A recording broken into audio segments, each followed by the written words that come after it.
There are moments in life when silence speaks louder than words. But sometimes silence can also be a prison, locking away truths that need to be heard, hiding love that longs to be shown, and burying emotions that could heal wounds if only they were allowed to surface. This is the story of a father who barely spoke, a son who longed to hear his voice, and a moment when everything finally changed. David grew up in a small town in Pennsylvania, the kind of place where everyone knew everyone, and neighbors waved at each other when they drove by. His childhood home was modest, with peeling white paint on the porch and a swing that creaked in the wind. His mother filled the house with laughter, warmth, and constant chatter. But his father, John, was the opposite. John was a man of few words. He worked long hours at the steel mill, came home covered in soot, and sat silently at the dinner table while his wife carried the conversations. He wasn't cruel, he wasn't unkind, he just never spoke much. For David, this silence became something heavy, like a wall he could never climb. As a boy, David tried everything to break through it. He would bring home drawings from school, holding them up proudly, waiting for approval. His mother would clap her hands and say, "That's beautiful, honey," but his father would just nod. Sometimes, not even that. When David played baseball, he'd scan the bleachers, looking for his father's face. His mother was always there, cheering the loudest. His father came a few times, but he never shouted, never clapped, just sat with folded arms, staring at the field. David began to believe that maybe his father didn't care. Maybe he wasn't proud. Maybe he wasn't even interested. And that thought, it stayed with him. As the years passed, the silence grew between them. By the time David was in high school, conversations with his father were reduced to short, functional exchanges. Pass the salt. Car needs gas. Good night. And David, though he craved more, stopped trying. It hurt too much to keep reaching for someone who never reached back. After graduation, David left for college in another state. He wanted distance. He told himself it was freedom. And in many ways, it was. He flourished in a world filled with voices, friends, professors, mentors, people who shared stories, dreams, and encouragement. But every time he returned home for the holidays, the old silence waited for him like an unwelcome ghost. One winter break, sitting at the dinner table, David finally snapped. His father had made a rare comment about the weather, and David, frustrated by years of emptiness, said, "Is that all you ever have to say? Don't you care about anything? About me?"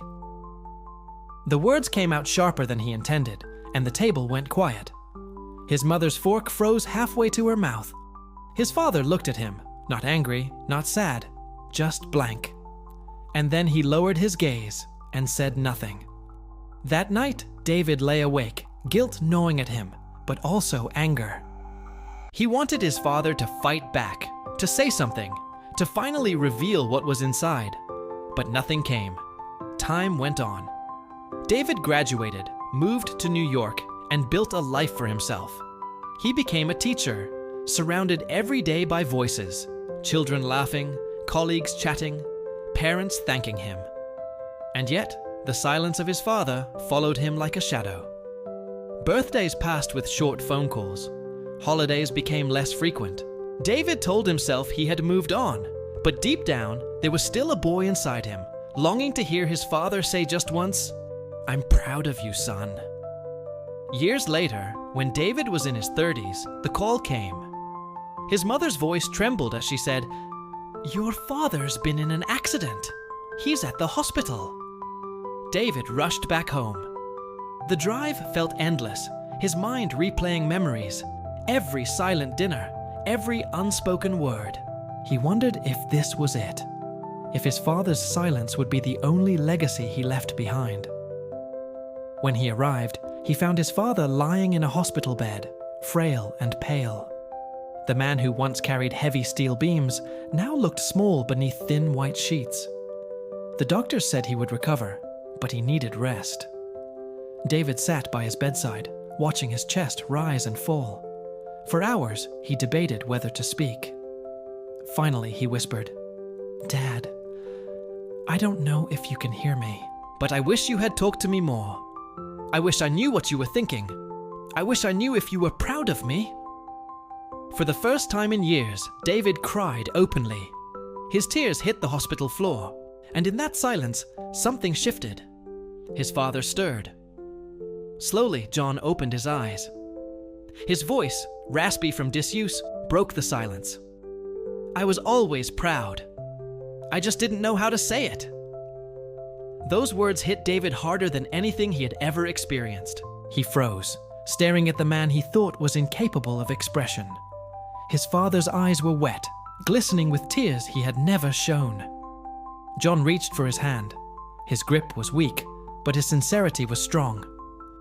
I wasn't raised to talk about feelings. My father never said a word to me either, but every day I saw you. I saw your drawings. I saw your games. I saw the man you became, and I was proud. Every single day. For the first time in his life, David heard the voice he had been waiting for. Not just sound, but truth, emotion, love. The silence that had once been a wall now cracked, and through it, a flood of understanding poured out. The days that followed were different. His father spoke more, not much but enough. Little stories about his own childhood. Admissions of fear, regret, and pride. And David listened, soaking up every word as if trying to make up for lost time. That moment in the hospital changed everything. David realized something profound. Sometimes people love you deeply, but don't know how to show it. Their silence is not absence. It's not lack of care. It's a language of its own. One that might be hard to understand, but no less real. When his father eventually passed, years later, David didn't feel the same emptiness he once feared, because he carried those words with him. I was always proud.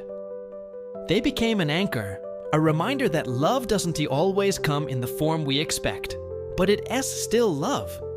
And maybe that's the lesson in this story.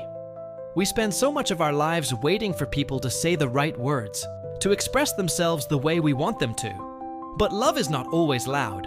Sometimes it's quiet. Sometimes it's hidden. Sometimes it shows itself not in speeches, but in presence, in sacrifice, in the unspoken choices people make for us. If you're listening to this right now, maybe there's someone in your life who has been silent. Maybe you've mistaken that silence for indifference. But before you judge, before you walk away, ask yourself, could it be that they just don't know how to express what they feel? Could it be that their love has always been there, waiting for the right moment to be revealed? David learned too late that silence doesn't mean absence. Don't wait until the hospital bed, until the last chance, to realize it yourself. Speak if you can. Ask if you need to. Listen for what's behind the silence. Because sometimes the most powerful words are the ones we've been waiting a lifetime to hear.